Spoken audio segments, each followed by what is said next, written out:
Gumulantang sa buong sansinukob ang pinaka-eskandalosong revelasyon na yayanig sa bawat hibla ng ating kasaysayan at tila isang tsunami na tatangay sa buong Malacanang ngayong gabi. Sa isang nakapanghihilakbot na ulat na kumakalat na tila apoy sa bawat sulok ng internet, huling-huli sa kamera ang isang figurang balot ng misteryo na lihim na inilalabas sa gitna ng kadiliman mula sa pinakamalalim na bahagi ng palasyo. Ayon sa ating mga espiyang nakatago sa bawat madilim na kanto, ang tunay na kalagayan ng Pangulong Bongbong Marcos ay di umano'y malala na at pilit na lamang itinatago ng mga naghaharing uri, habang ang mga itim na sasakyan ay nagkakaripas ng takbo upang ibaon sa limot ang katotohanang ang pinuno ng bansa ay hindi na raw nakakausap sa likod ng mga selyadong pader. Dahil sa nakakangilong katotohanang ito, hindi na raw makapagsinungaling pa ang administrasyon dahil sa paglabas ng mga ulat na si Pangalawang Pangulo Sara Duterte ay nakahanda na at nakatayo na sa pintuan ng kapangyarihan upang tuluyang pamunuan ng buong republika. Ayon sa mga saksing nasa loob mismo ng mga selyadong opisina, tila tumigil ang pag-ikot ng mundo nang makita ang agila ng Davao na naglalakad sa pasilyo ng palasyo na may dalang selyadong dokumento ng proklamasyon habang ang mga matataas na opisyal ay nagkakandarapan na sa pagluhod sa harap ng bagong puwersang tatapos salamat ng nakaraan. Ang bawat pasilyo ng kapangyarihan ay nababalot ngayon ng matinding kaba at sindak habang ang bawat plano ng kasalukuyang administrasyon ay tila naging abo na lamang sa harap ng bagsik ng bagong pamumuno. Ito na nga ba ang huling kabanata ng isang matikas na paghari o ito ay simula lamang ng isang madugong labanan sa kapangyarihan kung saan wala nang sino mang itatangi sa lupit ng tadhana at ng nagising na sambayan?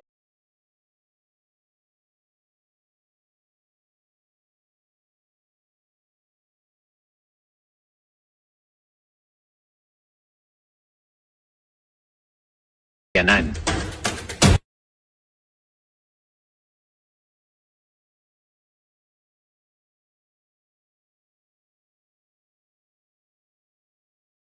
Trabaho as Director General ng Bucor, dapat inayos na niya. 'Di ba? Pero bakit hinahayaan pa rin niya, mga kaibigan? Sabi nga nung isang di ba? Isang congressman, may connivance. Matindi yung akusasyon na yun, connivance, pero inamin naman niya. Inamin naman nagkatapang na may connivance nga. Ano ba yung connivance sa Tagalog? Sabuatan. May sabuatan nga sa loob. Imagine niyo jail guard tsaka PDL magkasabwat. Paano yan? Paano yan? Jail guard tsaka PDL magkasabwat, inamin niya. Na may corruption sa loob. May umiikot na pera, bayaran. Nagkakaroon ng bayaran sa loob. So, totoo talaga yung mga haka-haka natin. Totoo lahat yun. Na ng mga ilang araw na pag-appoint sa kanya, sabi niya, wala naman, hindi naman totoo yun. Wala daw contrabands. Ngayon, ang dami palang contrabands nakakapasok. Yun pala, meron pala talagang connivance sa PDL tsaka sa mga guards. So, natural, nakakapasok talaga ang mga ipinagbabawal. Kasi sabuatan yung mga gang member, mga gang leader, sabuatan din. So may kumikita dito. Ngayon, pagdating naman kay Bautista, mga kaibigan, ito lang naman tanong dyan, guys Kasi meron ding isa dyan kanina, mamaya po malalaman natin, pati pangalan, malalaman natin yung pangalan.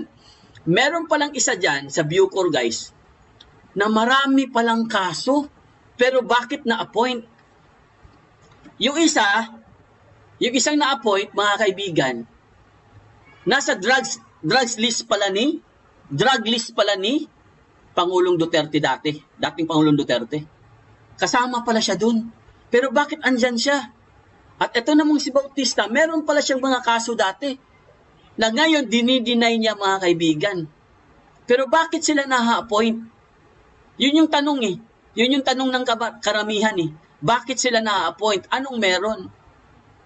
'Di ba? Dapat hindi na-appoint yung mga ganyan Kasi nga, ang sabi nga ni Kong Dan, magkakaroon kasi ng problema yan Yung gray part, gray area. Magkakaroon talaga ng problema yan sa future. Kasi kahit sabihin natin, hindi naman napatunayan Napatunayan nyo ba? Katulad ng ipinagbabawal na pulburon. Sasabihin, hindi naman napatunayan hindi nga napatunayan. Pero, kasama ka. Kasama ka doon sa listahan. Pero bakit andyan ka sa Bucor? Dapat wala ka dyan. Kung meron kayong mga tainted, ang sabi nga tainted, Ibig sabihin ng tainted, meron ng may mantsa na, no? May nakaraan. Ano bang magandang Tagalog sa tainted? Ibig sabihin, meron ng nakaraan sa'yo. May experience ka na sa corruption. Pero bakit ka andyan sa Bucor? So ngayon, naintindihan ko na. Kaya pala, palpak ang Bucor. Kasi lahat ng mga in-appoint, merong mga nakaraan na hindi naman nila dinisclose or hindi nila tinapos. Walang closure eh. Ibig sabihin, mayroon pa silang kaso. So kung ako lang tatanungin yung mga kaibigan, kung ako tatanungin in my own opinion, dapat hindi mag-a-appoint ng isang opisyal pag meron siyang nakaraan. Bahid yun. Pag may bahid ng korupsyon. Hindi lang korupsyon, kahit basta pag meron siyang kaso, irregularity. Kasi galing din sila sa mga ibang ahensya, mga kaibigan eh. Diba? Galing din sila sa ibang mga departamento ng government. Doon sila nagkaroon ng bahid eh. Tapos, syempre pag lumipas na yung taon, kunwari wala na silang kaso. Mag-a-apply sila uli. Punta naman sila ngayon sa ibang departamento. Punta naman sila ngayon sa Bucor. Kasi ang Bucor pala mga kaibigan, madali lang pasukin. Lalo na pag ikaw ay isang may posisyon ka, katulad ni Bautista, isang colonel. Madali lang pasukin. Kasi ang Bucor, guys, yan yung pinakahuling departamento na tatanggapin nila as trabaho. Hindi naman daw, kaya nga nagtataka si di ba? Si Congressman Acop. Nagtataka siya kay General Katapang, bakit niya tinanggap ang Bucor? Ito pala si Katapang mga kaibigan. Ang dami pala niyang medal. Kasi nga, every 6 months, napapromote siya eh. Pero nagtataka lang si Congressman Acop, bakit mo tinanggap ang Bucor? Anong meron? Di ba, anong sagot ni Katapang? Kasi, nung tinawag ako ni Secretary Boying, pinapili daw siya. Pinapili ka? Or meron talaga kayong plano dyan sa loob? Kasi hindi mo naman talaga linya yan. Hindi mo gamay ang Bucor. Iba yung iba yung forte mo, iba yung linyada mo sa trabaho. Pero tinanggap mo. Tingnan mo, wala. Ngayon, aminado ka.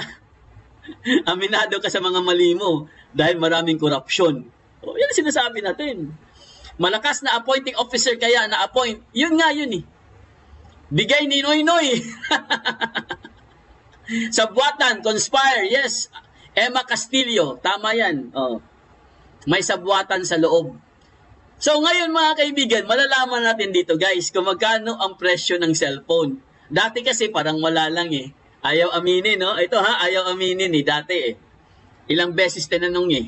Ilang beses sila tinanong, mayroon bang nakakapasok na cellphone? Wala na pong nakakapasok dito mga contrabands, no?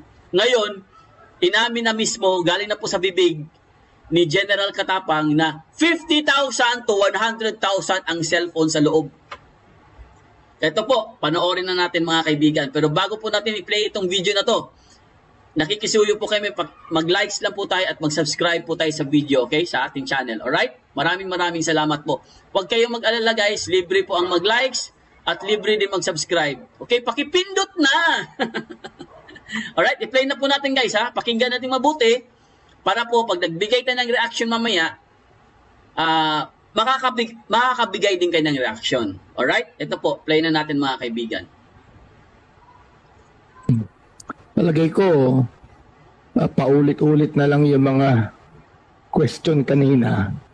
Ang ibig sabihin yan, we would like to put a closure on this problem right now.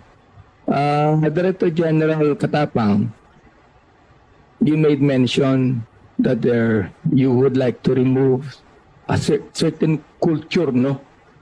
But you did not mention that there is a real problem of the culture of corruption in Bucor.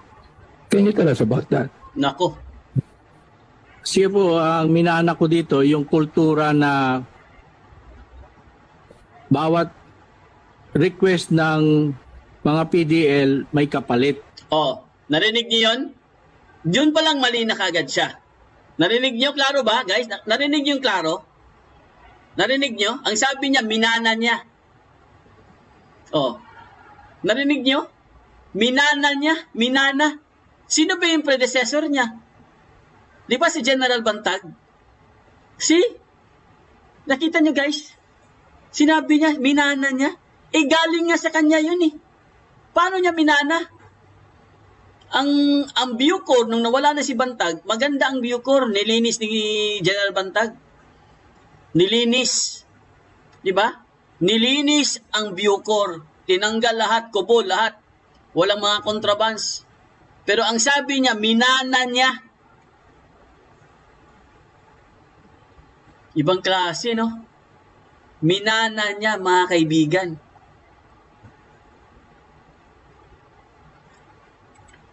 Sa mga gwardya. So, mayroong gusto makakausap parati yung kamag-anak niya. No? Yung gwardya na mismo nagdadala ng cellphone, kung talk and text lang, mga 50,000. Kung may makikita o smartphone siya, 100,000. Yan po yung itinatanggal namin na kultura sa kanila. So, gagawin ko ngayon, lahat ng gwardya bago mag-posting, sila muna ang uunahing kapkapan. And then pipicturan na nag-posting sila. Kasi, hindi mo nga ginagawa eh. Nakakaasar pakinggan. Nakakaasar pakinggan. Hindi mo nga ginagawa, di ba, General? Hindi nyo ginagawa. Kaya nga nagkaganyan sa Bucor eh. Tapos sasabihin mo, minana mo. Sasabihin mo, tatanggalin yung kultura na gano'n. Kasi may kultura daw gano'n eh, sa loob ng Bucor eh. Cellphone, 50,000 to 100,000. Pero bakit hindi mo matanggal? Ibig sabihin, pinabayaan mo. Ibig sabihin, pinabayaan din niya. Hindi rin niya ginawa ng paraan para mawala yung 50,000 na 100,000 na presyo ng cellphone na yan. Tapos, maghuhugas kamay? Diba? Maghuhugas kamay? Sasabihin, minana. O, ipagpalagay natin. Sige, minana mo nga. O, sige. Just for the sake of argument. Sige, minana mo nga ha. Sige. Sabihin na lang natin, minana nga. Pero bakit hindi mo tinanggal? Diba? Sige, sabihin na lang natin. Aminin na lang natin. Sige. Kunwari, meron pa nga mga 100 o mga 50,000 to 100,000 na cellphone. Sige, sabihin na lang natin ganun, guys, no? Ipagpalagay na lang natin. Pero ang tanong, ikaw na ang Bucor chief eh. Ikaw na ngayon ang leader dyan. Ikaw na ngayon ang presidente dyan sa loob ng Bucor. Ikaw ang ama dyan. Bakit mo hinahayaan? Kaya kasi nabuni ni Representative Busita dahil bantag ka ng bantag. Na gusto mo lahat ng mga nangyayari sa Bucor, pati yung mga cellphone na sandamakmak ang presyo, sasabihin mo galing pa kay Bantag. Kultura daw, galing pa kay Bantag. Yan ba yung magandang Yan ba yung magandang rason sa isang Bucor chief? Sabihin mo na lang na hindi mo talaga kaya ang Bucor. Kaya ka nalulusutan. Aminin mo na lang. O ito, i-play natin. Kasi nakakaasar eh. Nakakaasar eh. Hindi po totoo ang sinasabi ng ilang mga congressman natin na PDL na ang kumokontrol. Ang totoo niyan, mayroong partnership yung mga gwardiya saka yung PDL tungkol dito. Opo, it takes two to tango nga po kasi hindi naman dadali ng PDL yan. I'd like to ask, pangatlo, sapagkat nabanggit po ng superintendent ninyo that there are 700, 700 ang tinanggal, ni-relieve. Ilan lang? 700 po. 700. 700 Po yung undergoing investigation. Now, why is it that you are delaying the charging them in the court? Ongoing po, may mga submit na lang po kami ng reports yung mga inimbestigahan namin and anong course of action na ginawa namin. Okay, palagay niyo kaya yung problema po na PDL, sino yun? Katamora ba yun? Taro, yun. Katarunga ba yun? Palagay niyo kaya merong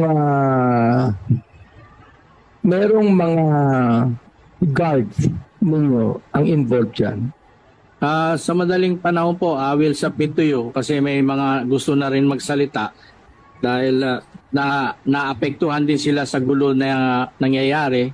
So hopefully in 2 weeks time o 1 week time, malaman na natin kung sino yung mga kasama o kakunayb sa nangyayari po sa Bucor. Therefore, Mr. Chair, inaamin po ng ating Director General Na inamin na. na may connivance. Oh. May connivance between the some of the personnel of Bucor sa pagkawala ni sino yun? Hindi ko maano yung apelyido eh. Ni Kataroha. Meron pong connivance dito. Andiyan po, You would admit that, Mr. Chair. hindi po, sir, ang connivance on the issue of corruption. Pero yung connivance na yung correctional officer nagkunay para patayin yung ating... Hindi po yun. Hindi for example like, pera yan eh. May connivance sa pagbayad, may connivance sa pagkawala, may connivance sa missing. Hindi sa pagpatay. Kundi mayroong connivance na corruption dito. Yun ang pag-amin ninyo, Mr. Chair. Doon sa issue po kay PDL na nawawala, wala naman pong kaming indication na nag-connive po ang aming mga gwardiya para maging missing si... Na hindi siya pinakawalan. Hindi po. Hindi siya pinakawalan. Hindi po. So, mayroong mga issue sa Bucor na mayroong pinapakawalan. In the past, mayroong pinapakawalan. May pinapakawalan na ginagamit sa criminal activity. There has been a open secret yan eh. Sa Bucor in the past. Na mayroong pinapakawalan na mga convicted dyan ng mga tinatawag nating mahuhusay at kapangyarihang tao sa labas upang gamitin in any criminal activity. Am I right, Colonel General? Yes po, katulad yung nangyari kay classic case, yung kay Villamor po. Yeah, okay. Therefore, it is possible na meron din pong connivance dyan sa loob na pinakawalan itong si PDL Kataroha na ang katunayan niyan, hindi siya patay ngayon, missing. Oo. Hindi patay, kundi missing. Pinakawalan siya for a certain activity that is criminal. Oh, posible po ba yun? Opo, posible po yun. Kaya po nagpadala na rin ako ng search and recovery team doon sa pamilya niya o kung saan man siya pwede malocate outside Bucor. Ano niyo nabanggit na ang allegation po that the PDL Kataroha ay patungo ng Bicol. Siya po ba'y may kamag-anak sa Bicol? Yung po bang kanyang mga pamilya ay Bicolano o mayroon siya mga kaibigan mga Bicolano? Ang report po, nung pinapuntahan namin sa bahay nila sa Agono Rizal, umalis po yung pamilya. Nagbiyahe pa po papuntang Bicol. Kaya po doon namin sinusundan. Pero wala pa po doon yung PDL na hindi pa po nila kasama. Hindi pa naman po confirm na sumama doon. Kaya susundan po namin sila sa Bicol. Therefore, can you tell, Mr. Chair, can you tell this committee na inyo nang kinakausap ang mga family members and friends ng PDL Kataroha, okay, to find out kung talagang nasan siya? Yes po. Part ng inyong investigation, Director General, ay yung family members at friends ng PDL. Yes, Mr. Chair, Your Honor. Ano po yung inyong pwedeng ibigay na report sa amin dito sa inyong pag-imbestiga sa pamilya ng PDL at mga kaibigan? As of the moment, Mr. Chair, Your Honor, we'll just, wala pa po kaming official report kasi yun pa lang po ang aming initial investigation. But we'll submit whatever findings we have as regards the family and their friends kung saan po kung just in case po nakatakas po si PDL. Ano po ang timeline ninyo para ibigay sa amin ang mga reports na yan? Hanggang end of the month po or weekly, magsasubmit po kami ng progress report kung Mr. kinakailangan. Chair, nabanggit po ni Director General that weekly he will be submitting a report on the missing PDL that I would even think that's being used for criminal activity if he is indeed missing today, no? At may connivance po ito sa ilan. So we will be expecting Director General that your report will come in every week. Am I right? Yes, Mr. Chair, Your Honor, we will submit the report weekly. I would like to say na alam ko na limitado po itong Director General natin because yung congestion sa Bucor, yung kakulangan ng budget. I do realize your limitation. I do realize also that you would like to really make a good reform on the Bucor system. And I hope that you'll be able to really do that, no? For the sake of the Filipino people. Now, the thing is this, Mr. Chair, there are the one suggestion that I asked of this committee that all of the reports should be submitted to us, whatever the report might be, on this missing PDL. And of course, Mr. Chair, I would like to ask, no, because you made mention of the law that Congress passed, which is the basis of your manual. Am I right, Mr. Chair? What was that law? RA 10575. RA? Republic Act 10575. Okay. Kayo po ba gumawa ng IRR based on that law? Meron po, there's an IRR implementing rules and it's a Submit the IRR to Congress for us to be able to know the substance of the IRR. not to my knowledge, Your Honor, but we are willing to. Will you please submit to us IRR? Yes, Your Honor. Submit to us your manual, procedure manual. We would like to be able to find out if your manual is actually based on the IRR and the IRR is based upon the law that is Congress passed. Tama.